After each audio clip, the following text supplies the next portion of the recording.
This video explains how to create your taking responsibility statement. In class, we read about and discussed the article, How to Take Responsibility for Your Own Life, and we also looked at FYE Tips for Success. Those are both linked here. Now that you've had time to reflect on the article in the class discussion, respond to the following prompts. So here are the prompts, and to respond to those, you simply click on the Taking Responsibility statement.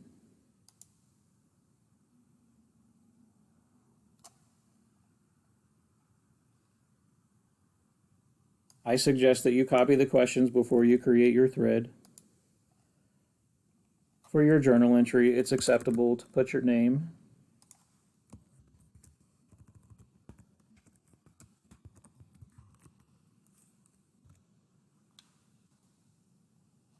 and then simply answer your questions. You can answer either after here or give yourself some space, and then hit post entry.